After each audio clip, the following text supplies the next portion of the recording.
St. Francis, St. John. That's the kind of way to face the burning heat. Just think about my baby. So full of love, I could barely eat. Once again, we're doing our best here to feature local artists, so we are working on some sort of a hub to feature all their music. Stay tuned. She gives me 2 days just from kissing me. When my time comes around, lay gently in the cold dark room. No grave can hold my body down. I crawl home to her.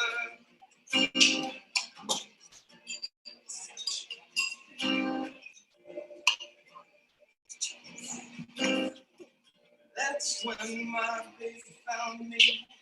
I was 3 days on a drunken sin. I woke with the walls around me. Nothing in a room but an empty crib. I was burning up a fever. I didn't care much how long I lived.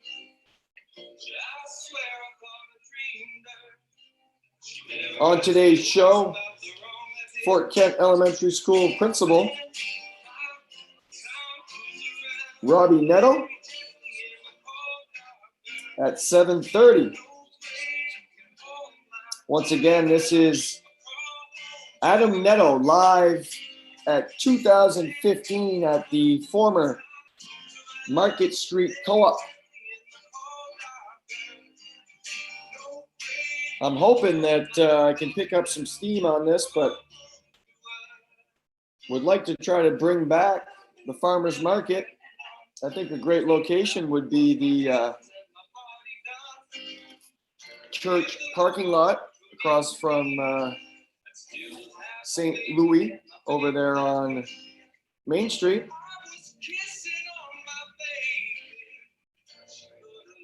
Adam and other artists could certainly perform there. People could get their produce, arts and crafts,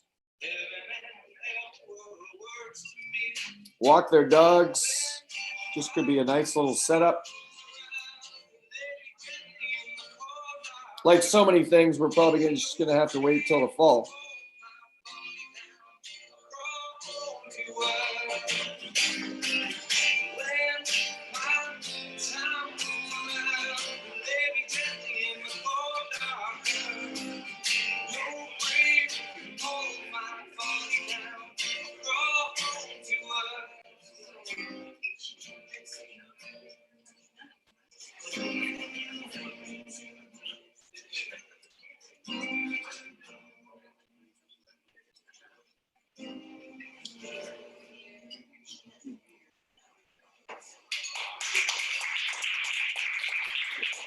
So that was Adam Willett.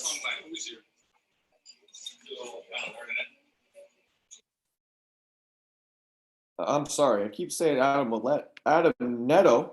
I apologize, Adam. Live at the Market Street Co-op back in 2015. Different days for sure back then.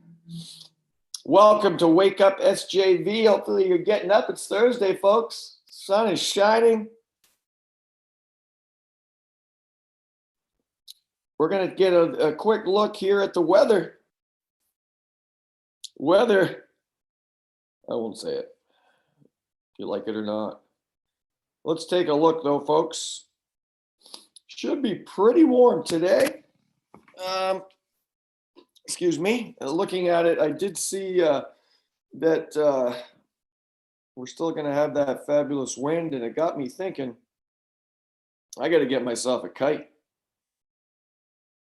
Bring the kite. That's a good activity to do. It's socially distanced. Take it up into the sky there on a soccer field or whatnot, and just let it go, my friends. Here it is, though.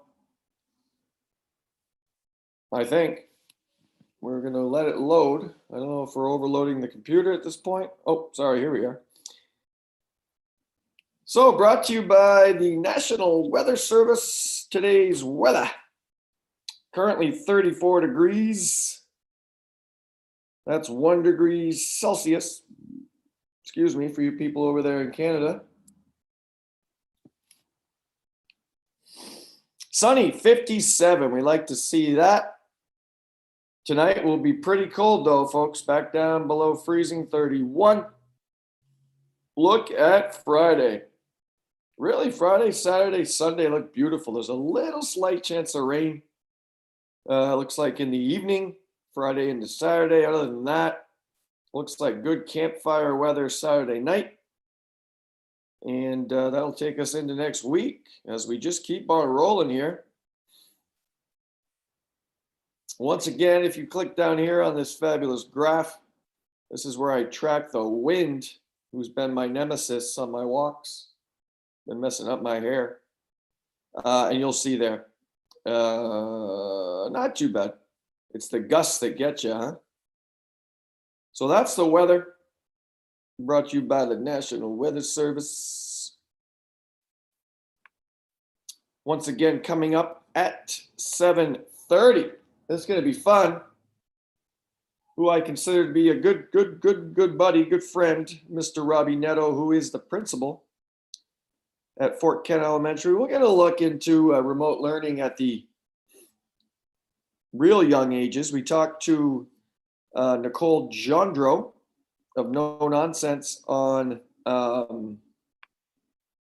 Tuesday. And she is also a facilitator for learning as she's working from home and try to balance that with her 2 young children. So we'll get the principal's take coming up at 7:30. Just to, if you're catching this show for the first time, thanks for joining us. A quick overview. I keep checking the live eyes here on Facebook. I am taking questions. I'm finally up and going here. We have 3. Come on, people, step it up. This is just a little show here to get you going in the morning. Maybe you're doing your hair, your nails, whatnot, getting ready for the morning. Maybe you're having some coffee.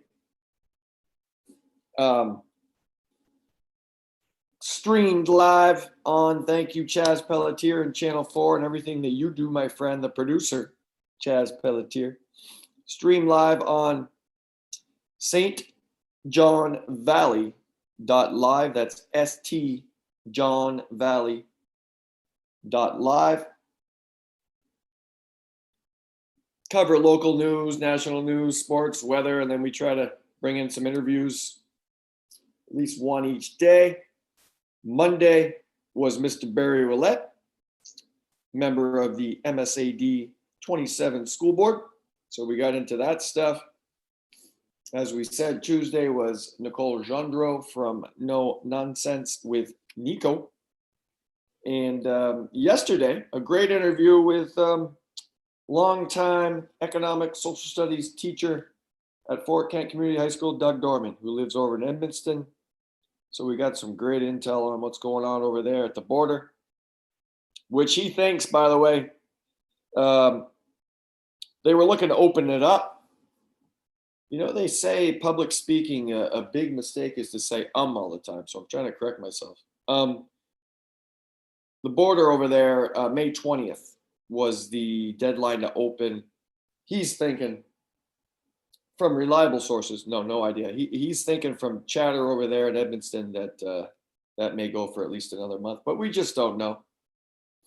I know you're getting sick of hearing that, but we really just don't know. We do know that June 5 is the last student day for all Valley Unified schools, including right here. Thanks to the girls basketball team for this awesome shirt, the Fort Kent Warriors. We do know graduation here in Fort Kent and the other Valley dates are out there. I believe Madawaska Schools is the 12th. Wisdom had not set a date yet, but they had a range there, 12, 13, 14, 15. I don't know if they nailed it down yet. But Fort Kent will be graduating on the 12th, a rain date of the 13th. The graduation will be on the soccer field. We've talked about, what can we do with the prom? I don't know. Still waiting for answers there. I've been trying to talk to some seniors, and is that just going to go by the wayside? Can we do a drive up movie maybe? Bring your date in a vehicle, have a little parade. I really enjoyed the last few years going to Lonesome Pines and watching all those awesome vehicles come in. That was pretty neat. The parade, and so that'd be cool. Why don't we drive through town, drive the mills, and then roll up into the high school, have a movie showing. I don't know what we could show. Anyway, that's just a thought. But I'm going to let Andrea Daigle, who is the advisor on the prom, and the seniors figure it out. Just a thought. Integration plan has been rolled out to us, the staff.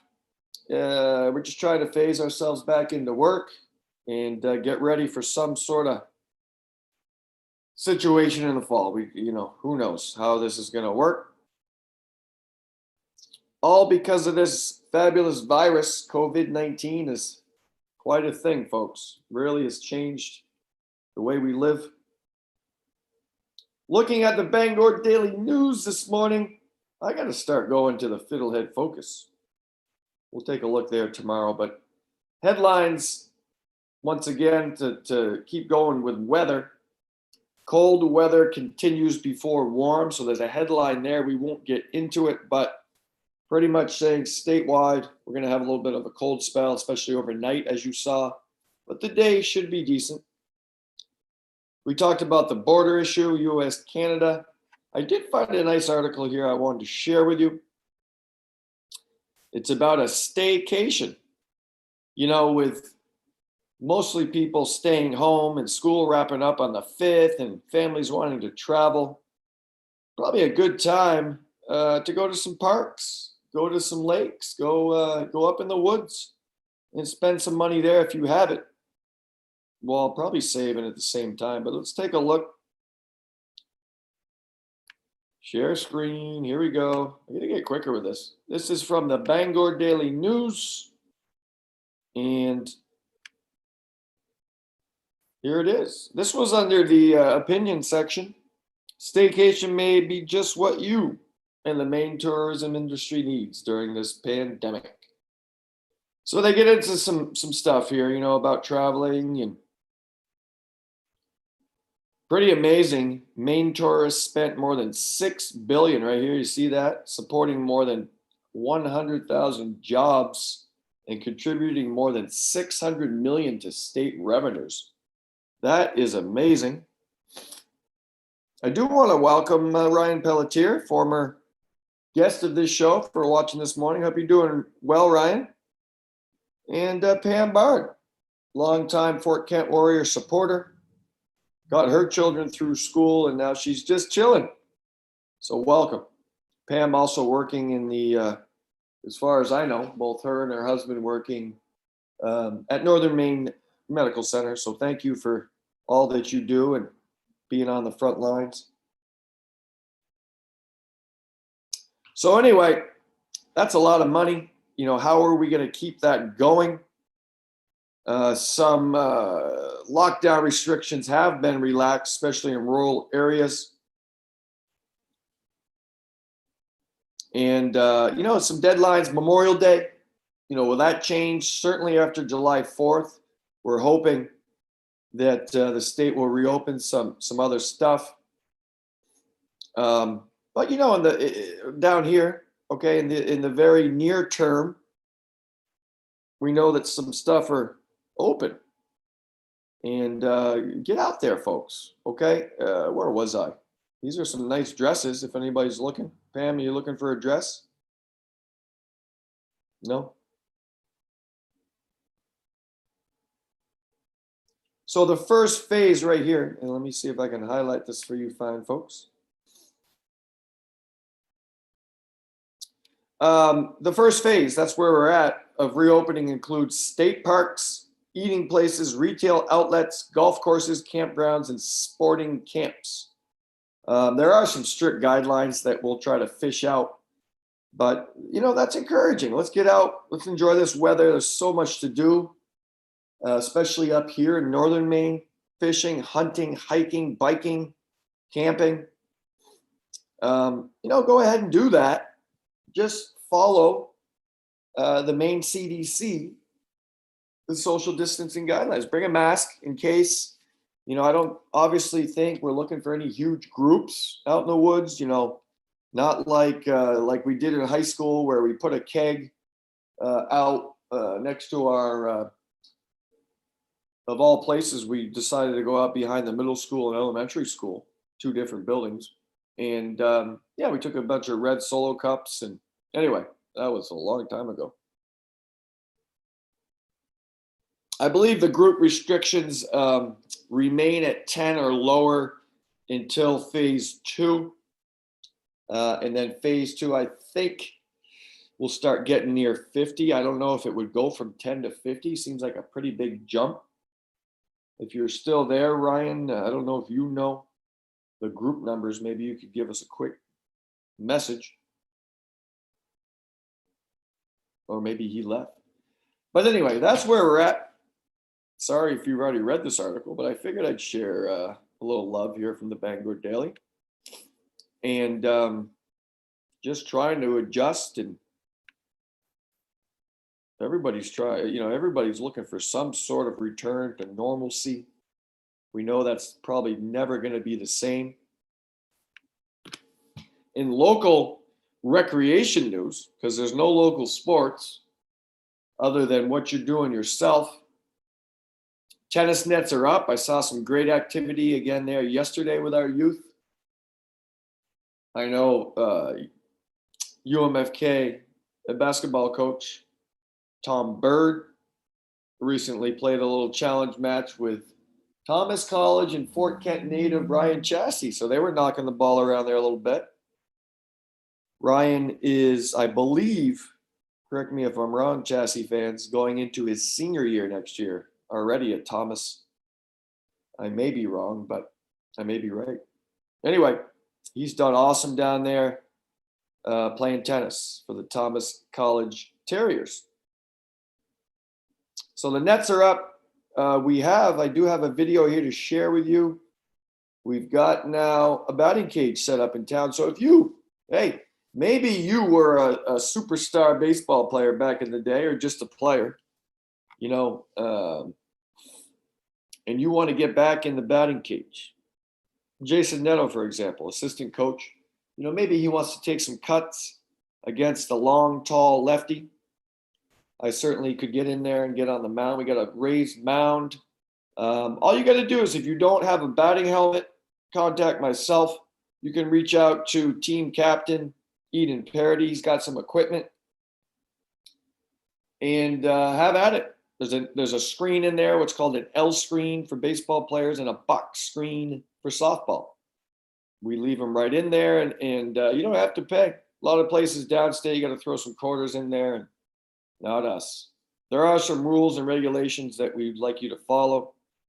And let me show you a quick video here. This will be Eden Parody and 8th grader, soon to be freshman. Here we go. I'm getting there. Soon to be freshman Isaiah Martin.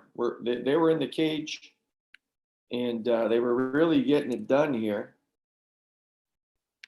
yesterday as we set that up. We set it up, myself, Jason, his son, Caden, who's also a Thomas College Terrier. What's going on, Thomas? You're invading taking all our Fort Kent students. Caden helped us day 1. That was Tuesday in pretty nice weather. Wednesday, we got a blizzard. So myself and Jason, we finished that up Wednesday. And then yesterday, anyway, Monday, Tuesday, Wednesday, I lose my days. Yesterday, there it is again. We were in there, and we got the net secured. And so let's take a look. Let me see if I can enlarge this. And you hear the ting of the bat. You got a couple first timers. And I'm commentating, I apologize, but so let's take a look. Let me get this screen. Okay, let's enter full screen. There we go. All right, here we go. Now, all this wood here was donated by Jay Rushlow. He's got some kids in the system. Jace, is a senior. Jaden, what year are you, Jaden? Sophomore or junior? Off the top of my head. But anyway, thank you for the Cedar Mill donation of this great lumber. That was put in last fall before the snow fell. Tracy Hart, our varsity baseball coach, and he had a group over there, including Jason, Carl Booley comes to mind. But thank you to all those people as they got that put in and set. Bart Plord from Plord Farms was able to dig some holes, I believe, and his son Abram helped out. But anyway, they got it put in, and the wood kind of sat there throughout the winter. Jason then did a roundup at let's play this while I talk at Batting cage is ready for you. Parody Shop and Save. So a roundup was done, and we got this nice net put in. So there it is. Isaiah, the future, Mark. Show us the cut, man. You hear the wind there yesterday. And And we just love to hear that sound. I don't know what's up next here. Oh, a TikTok.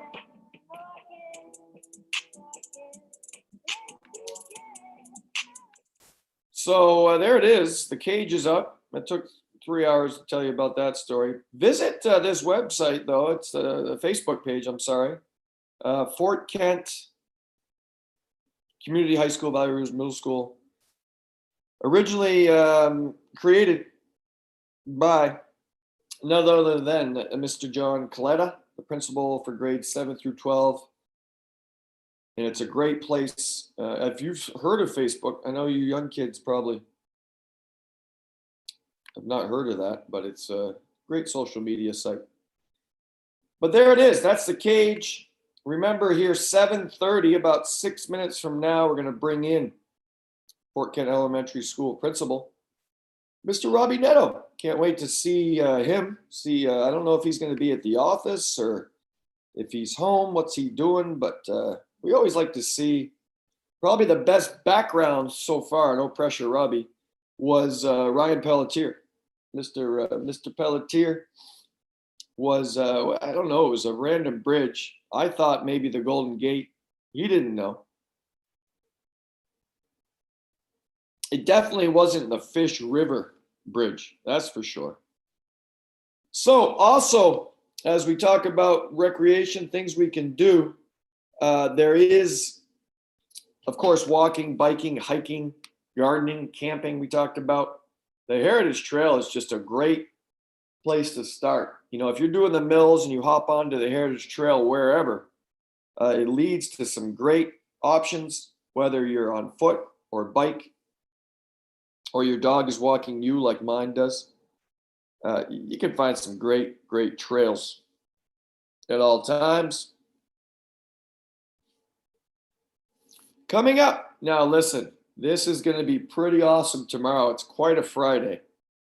It's going to start here with Wake Up SJV, and we have the Deuce, the Dean of Students for Fort Kent Community High School, grades 7 through 12. That's none other than Steve Doucette.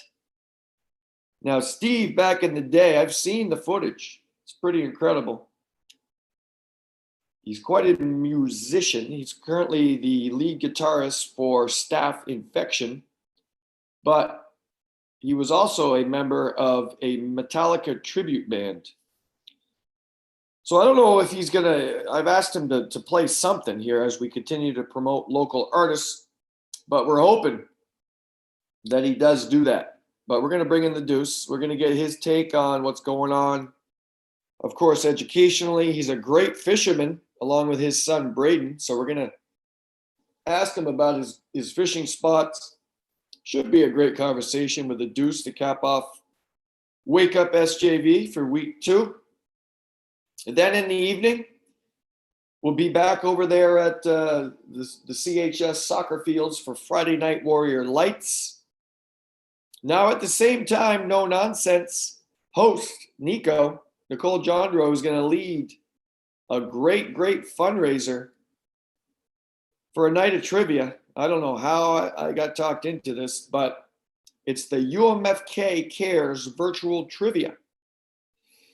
And I'm going to read this here for you folks. UMFK Cares Fund provides assistance to students at UMFK for housing, food, travel, heating, clothing, medical, dental, and mental health or support during other emergency situations, COVID-19, for basic needs for which the student has no other source of funds. So what a great fundraiser. I know myself personally, I plan to donate. Chaz Pelletier did say he was going to put up a couple million, so we're looking forward to that. So Friday should be awesome. We are about 3 minutes and change away from having Mr. Robbie Neto come in. Let's listen to a little bit more of Adam Neto. This was live at the Co-op back in 2015.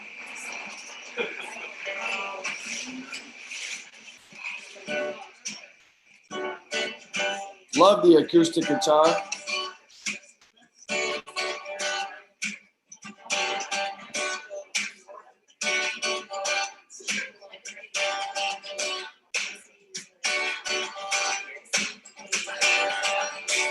Wakes up in the morning, his teeth like to weep and he's rolling, never changes a thing. We and we begin to change. We love each other,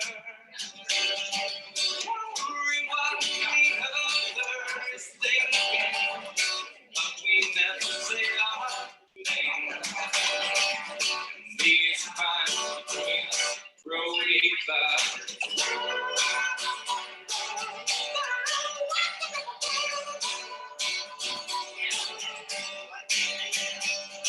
Take these chances.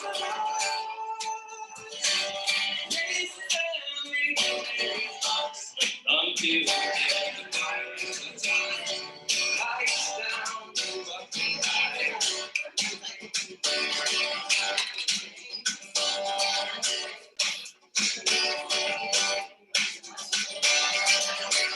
To visit his army, and she is who well is concerned, he forgets them and remember being small. Laying under the table and dreaming, take these chances. They stand here, there's a plan. Lights down, you look at me.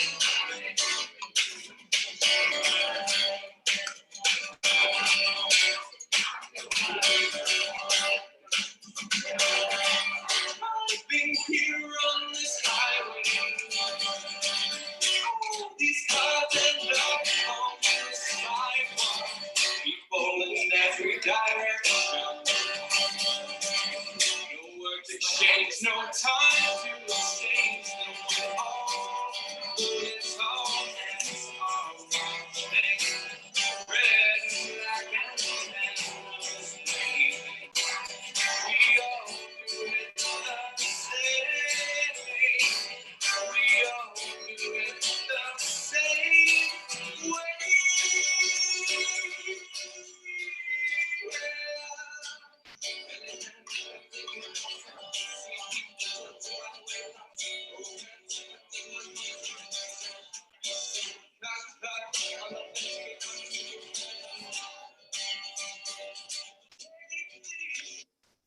All right, Adam Neto, 2015 performance. Looks like he played for close to an hour. It's awesome at the Market Street Co-op, which is now, folks, what? Anybody know? You got it. The whistle stop. Looks like we're ready for Mr. Robbie Neto. Hopefully he's done his hair this morning. It's a little better than mine. Let's bring him in here if we could and see what he's up to, folks. Hello, Mr. Robbie Neto. Hey, good morning. Can you hear me? Yes, sir. You're live on Wake Up SJV. Thanks for joining us. Awesome. Good morning, everyone. Mr. Neto, I was curious where you'd be working from this morning. Looks like you're home, my friend, or did you soup up your office? I'm home. Oh, there's Charlotte. Hi, Charlotte. Hi. Yeah, I'm How's home with the everything kids. going, Mr. Neto? Oh, we're doing pretty good. Doing pretty good. Kids are up. They're dressed. That's always a positive at this time of the morning now. And someone's coming to pick us up because So- Daddy has a meeting. Well, yeah, this is the meeting I'm talking about. And I'm sure you have plenty of those meetings, Mr. Neto, on a regular basis. We do. We're meet with every grade level every week, discuss students, difficulties, stuff like that. So I think it's been helpful in us moving forward and kind of keeping a hand on everything because things are kind of crazy right now, but we're doing it. It is crazy. Your leadership over there at Fort Kent Elementary has been incredible. You got a great staff, a great crew. Can you tell us, Mr. Neto, give us an inside look here? How has remote learning been going for grades pre-K to 6? Well, so first of all, I mean, it's easy to talk about great leadership, but if you don't have a good team, it really kind of is all for naught. So our team has really been fantastic. So like I said earlier, we're meeting every week with all the staff. So those meetings include sometimes our OT and PT specialists. Our guidance are in those meetings. All the teachers in a grade level are in those meetings. So they're really doing a great job working together, making sure that we're not letting kids fall through the cracks. I mean, when you look, pre-K to 6 is such a huge level, and anybody that I think has been a parent of students that have kind of gone through those grade levels, they know that there's a huge difference between what you see with a pre-K student and a second grader and a third grader going all the way up to grade 6. So there's a lot of differences. So a lot of our pre-K kindergarten, they're doing Facebook groups where the parents have kind of joined in on those groups. Parents are helping facilitate a lot of learning for those kids. Some of our older learners, 4 through 6, they're doing Google Classroom, those types of things where the students really are a little bit more in charge of their own learning. So really some great stuff. Yeah, incredible. I'm one of those parents that I've still got one there. Avery is in 5th grade, and but anyway, you're right. I mean, just think about that span and the learning, Mr. Neto, as you know, is so important. Starting with even before pre-K, as a parent, you try to start instilling those basic foundational learning tools of reading, writing, coloring. You know what I mean? And then you get into just monumental years. But tell us. Give us the negatives and the positives. So what have been some major challenges, and then spin that into some positives here that we've achieved, I guess, through remote learning. Well, I'll start with the positives. I mean, we left school on a Friday. We left early that day. Sunday night, the decision was made that we were not going to be coming back to school, and we're going to be doing remote learning. I mean, that's a huge hurdle for a lot of our staff to overcome. When we're used to coming into a building, we have our 15 to 20 kids in a classroom, and we're in there teaching. We're sitting down next to kids, helping them learn. So that in itself, just getting over that mental hurdle of, okay, things are going to be very different from now on, and how do we meet that challenge? So the staff had 2 days with which to figure out how are they going to do this, and then implement it to be ready for Wednesday morning. And I mean, really, we took 2 days. We got everything ready. Staff learned. I mean, we were in Zoom meetings. I'd probably done 5 Zooms in my life, and I feel like I'm pretty technologically capable up to this point. And now I feel like I Zoom 3 or 4 times a day. But these are things that people had to learn unexpectedly, and not just learn how to use it for themselves, but learn how are they going to be able to use it to implement remote learning for other people. So really just an incredible challenge that our staff really met wonderfully. you look at some of the challenges. I mean, when you're really looking at especially some of our younger learners, they use their iPads in the classroom sometimes, but we don't put an iPad in front of the kids during the school day and just let them go. So that was a challenge in itself, where how do we go from teaching kids where we're in the classroom with them to, okay, now we have to facilitate learning in an entirely different way, where they're going to be at home. They're not going to be near you. They're not going to be able to ask specific questions, and you're not going to be able to see their work as they're doing it in order to give corrections. So that's really one of the bigger challenges, where sometimes you have to wait and see how a child did versus seeing it in real time. Yeah, that's huge. I'm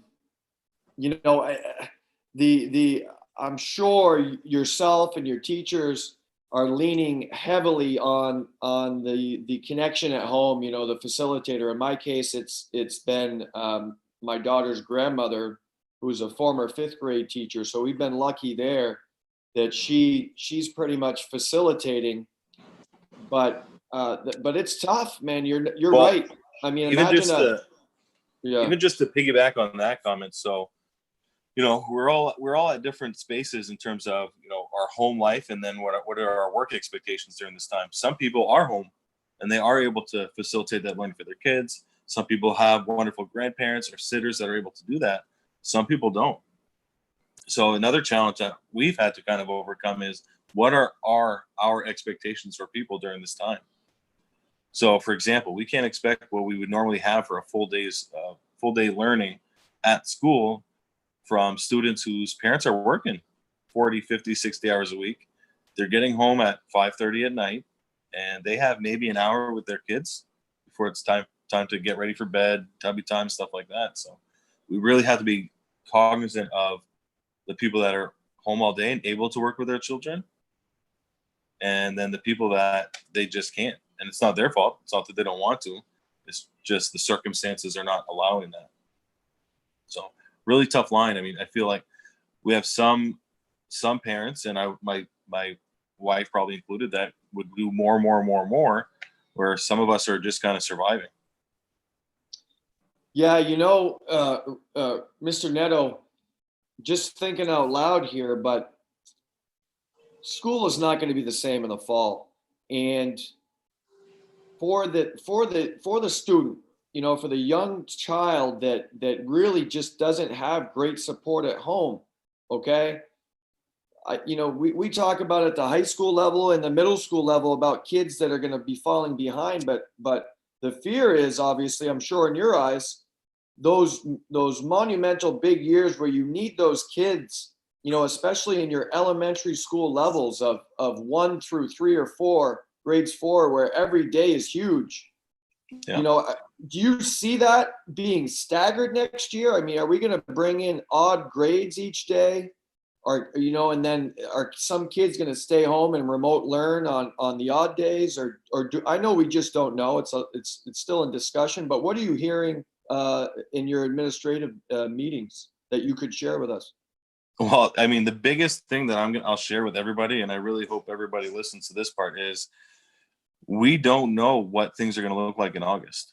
And if you look at that, that's 3 months away. The middle of school, the beginning of school based on the calendar, is more than 3 months away. So let's kind of go backwards a little bit. 2 months ago was March 14. What were we doing on March 14 versus what we're doing now? How have things changed since then? So, one thing that Mr. Sill has been really fantastic about is we need to plan for a lot of different things, because we don't know what it's going to look like in August. So I know a lot of that planning is already coming into place, and some of the things that you've talked about, they've been talked about in meetings in terms of these are possibilities. But at the end of the day, we really don't know. We don't know what the governor is going to say. We don't know what the Commissioner of Education is going to say. So it's really hard to say, well, this is probably what we're going to do, when in reality, it's 3 months away, and there's so many things that are going to change between now and then that it'd be hard to make that determination now. As much as we'd love to, and you look at teachers are planners, and any parent that has a child doing remote learning knows that. They like to plan, they like to overplan, and it's really hard for us when we look at what's school going to look like in August and not really quite know yet. Been doing some research and reading some great articles out there about some possibilities, But at the end of the day, we're not sure what the state of Northern Maine is going to look like in August or June or July. Yeah. No, that's a great answer. Yeah. All we can do is plan, right? And that is, in my meetings with Maine DOE, phys ed, and health teachers, that's been consistent. We just try to build resources and plan and try to figure out what we're going to do week by week, month by month, and just build a library. When I go on the statewide athletic director meetings, nobody knows. We go through an hour meeting, and I'm sure you've been in these, and we're just like, it's the unknown. So it is tough. Listen, your wife is the school nurse at MSAD 33. You're obviously the principal, so you're both working from home. You've got two awesome kids. How the heck are you balancing all that? Well, it's a tough balance. I'll be really very honest. I'd love to take a lot of credit here, but Stephanie is really kind of the rock of our family. She's really the one that's been guiding most of this process. She's very good at telling me what to do also. So, she's really been great. I'm fortunate. My kids have been pretty good for the most part, although we've had our struggles. There's been some tears, and we've had to raise our voices a few times. But my kids have done, I think, a really good job. I'm really, really proud of them. And I'm, again, really proud of Stephanie for everything she's been able to do for our family. So I don't think this would have worked for us without Stephanie. And I think, just like you're talking with the kids, Meme is playing a huge role for you. Like, would this work for you guys if she wasn't, that kind of rock for you educationally? Stephanie's been that person for our family. So just every day is a challenge. Awesome. Every day is different, and it really gives me a great perspective from being the principal and knowing that Abe is in pre-K, Charlotte's in first grade, so I have young kids that are going through this, and it's not the same. These kids, they want to see their teachers, they want to see their friends, they want to be doing those things that you can only really get inside school. I mean, remote learning, we're doing our best, and I think we're doing a fantastic job. But my kids want to be in school. Yeah. So a shout out to Stephanie here. Happy belated Mother's Day to her. Another champion. I mean, you just think about all the healthcare scares now, and I can only imagine what she's dealing with on a daily basis, trying to figure out when kids do come back, how is that going to look for a school nurse? I can only imagine. So, and then she's got to live with you. That's tough. Yeah, well, that's an added layer of stress for really anybody. So, and I go into the building every day. So really on those days that she's here and working with the kids, she's here doing it. So I would say that I've not been much help to her. So, and my kids have done fairly well. So really, really proud of my wife, and awesome. That's awesome. Well, you've always been a great, humble person. So I know that you guys are doing that with great teamwork. Listen, let's change gears here. I'm going to put you on the spot. I don't know if I'll get an answer, but let's flash back, all right, to your incredible stint as the girls varsity soccer coach. And you had some great teams. You had some great players. So which team in your eyes was the most successful overall? Okay. Don't upset anybody, but which team was the most successful? Do I have time? Do I have a long time? Yeah. How do I have this answer? You've got 13 minutes. Okay. So, I mean, don't use it all. Not trying to be too polite or politically correct anything, but every team that you coach has something special about them. And I could really go down the list. So 2010 was my first year coaching. The previous coach had been pretty successful. They had lost, I think 1-0 in the Eastern Maine final the year before. So when I came in that year, again, I was new. The team had some previous success, which is always difficult. But the kids really did a fantastic job. They bought into the program. And I remember going down to Washington Academy, and my system was a little bit different than what Coach St. Jars was. and it takes time to learn a new system and those types of things. But we went down to Washington Academy, and I mean, within 5 minutes into that game, their girls were gassed because we were just passing triangles around them. And at that moment, I'm like, okay, we really have a chance to do something special.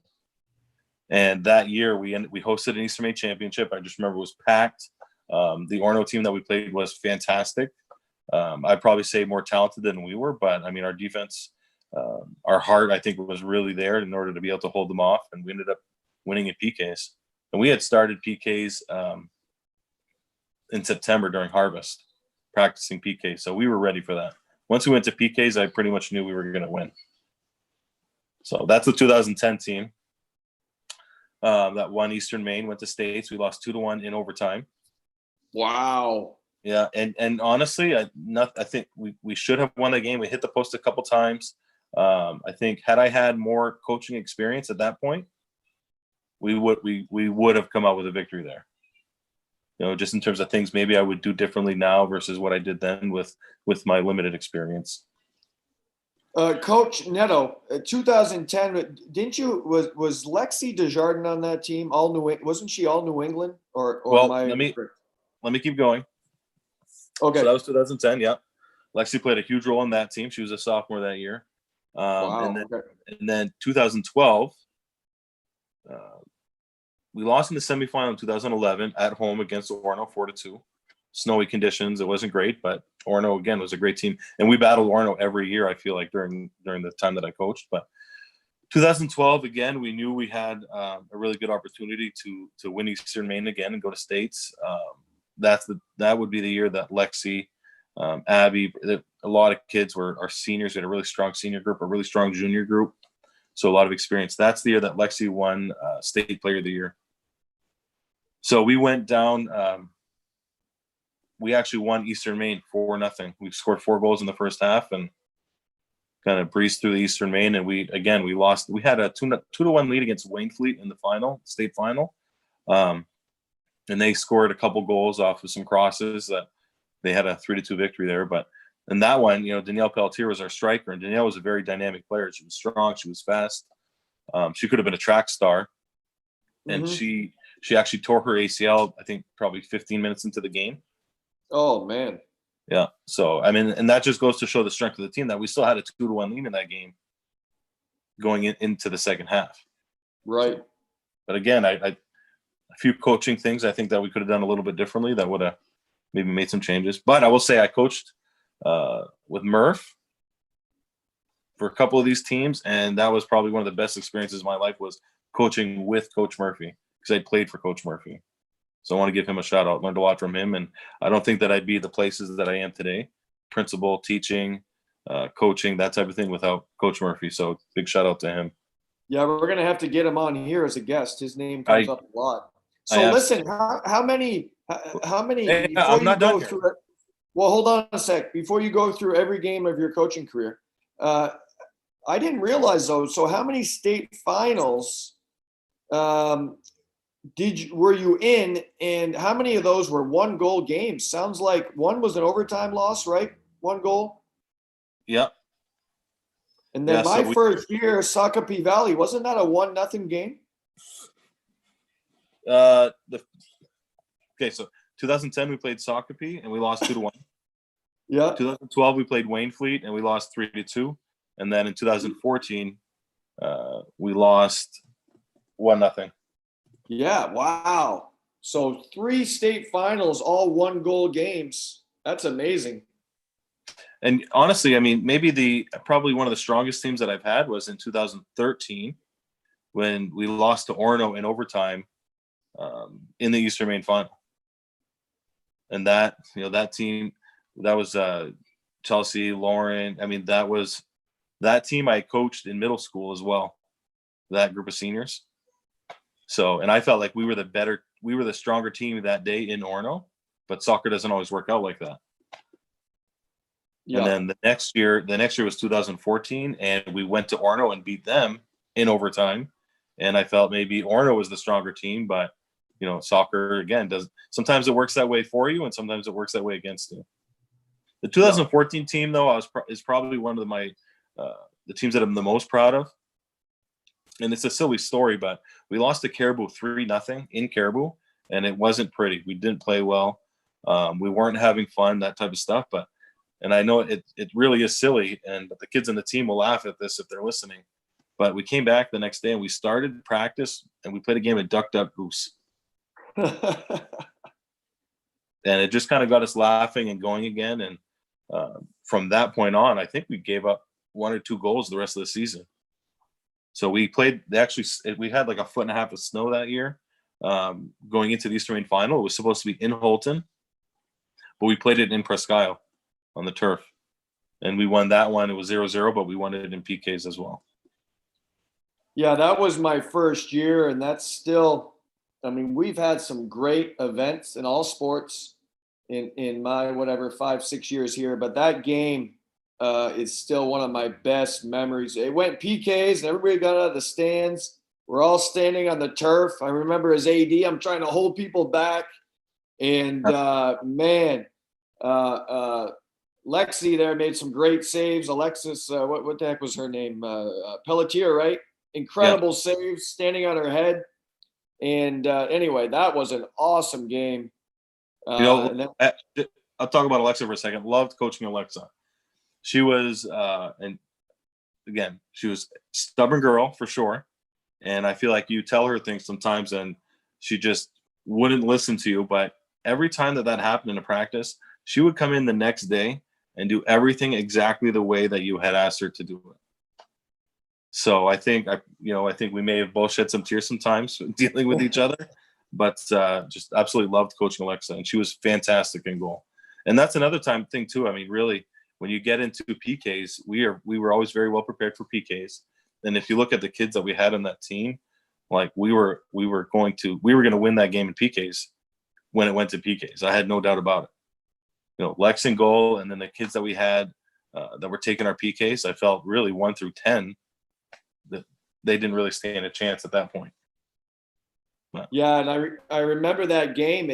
Holton just looked tired going into PKs, mentally and physically. And you're right. Just seeing how you ran your practices and how you really hammered that home was awesome. But you can tell how much passion you had as a coach. I know, similar to myself, sometimes your life changes, so you've done awesome. You became a principal and you're focused on that now and your kids. But we always think about our great teams on coaching. Listen, before I let you go, we're featuring local music here now, Mr. Nedo, and I know you're a big fan. So Monday we had Empty Head. Tuesday was French Toast. Yesterday was Travis Sear. Today, Adam Nedo. Do you have a favorite local artist, or maybe some more you could share with us here so you can promote them? And don't say yourself. Yeah. So first of all, there's me and the Mr. Nedo song. So kids, if you're listening, you can start singing right now. But Boomerang.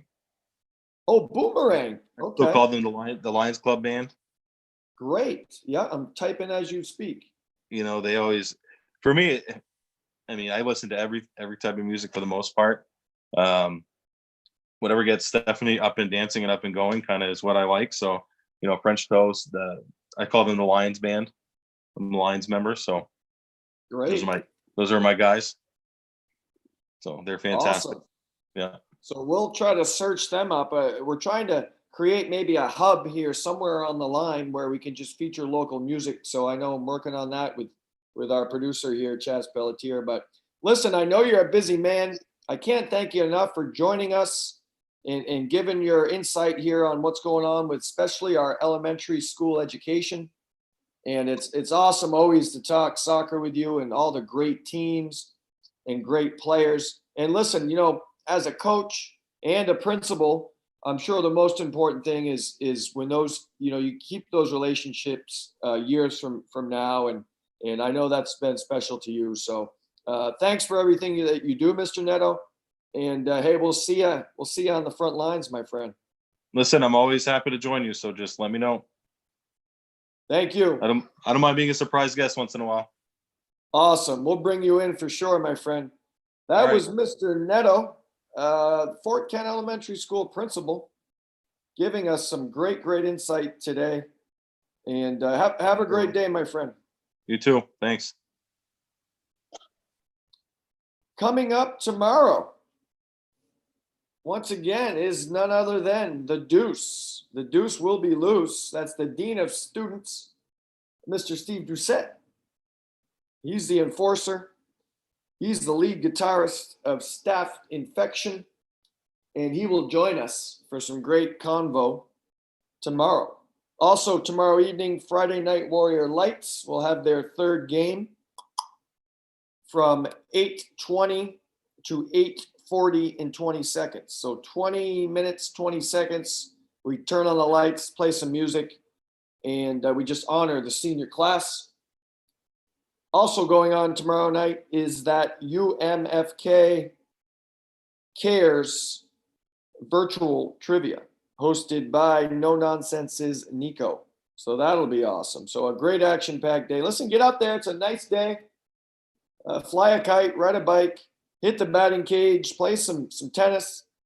I'm going to get to work on volleyball as well, just to give us some great options. We're looking for, I've not got any takers on a half pike. If we could build a half pike, we're trying to get some sort of skate park going. We want to keep our kids busy and adults. I know I could hop on a skateboard and probably break my neck, but in all seriousness, let's get options out there, and everybody stay safe. This has been